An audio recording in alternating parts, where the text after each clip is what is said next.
è covo di delinquenti, diciamo, l'Hotel Oasi, lo sappiamo, di persone senza fissa dimora, persone che sono ai margini, ecco, della giustizia. Prima di scappare e far perdere le sue tracce, si è infatti rifugiato all'Hotel Oasi, l'aggressore che questa mattina ha seminato il panico all'edicola Hollywood di Conselve. Dopo aver aggredito violentemente Antonio Tasso, figlio del proprietario dell'esercizio commerciale, il malvivente è corso a gambe levate verso l'hotel, dismesso dal 2017, covo di delinquenti, come raccontano i commercianti e residenti della zona. Dopo essere finito all'asta una prima volta, a giugno ci sarà una seconda battuta d'asta da parte di una società privata.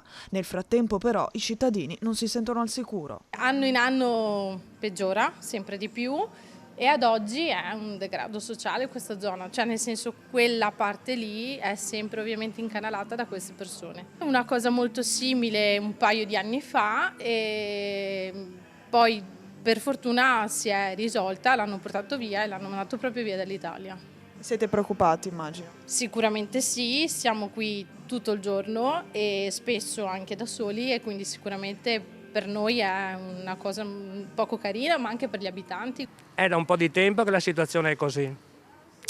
I carabinieri fanno quello che possono, ma le leggi sono queste. Devono...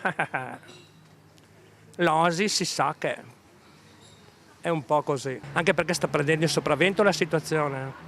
Purtroppo. Troppa gente che non lavora e che fa tutti questi bivacchi, cioè è veramente non bello, non bello. E me lo dice a me quest'estate, abbiamo messo adesso le videocamere, quest'estate qui era un... basta che chiedete ai carabinieri cosa c'era qui.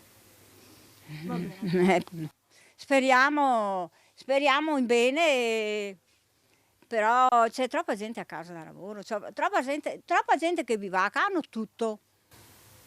Hanno tutto. Una brutta notizia un po' per tutto il paese che succedano queste cose ancora al giorno d'oggi e soprattutto che un ragazzo bravo e buono così venga aggredito mi dispiace veramente tanto. Di certo non se lo merita. No, non se lo merita. Penso che nessuno se lo meritasse. Una cosa così viene a lavorare e viene aggredito dentro al tuo posto di lavoro. Veramente brutto.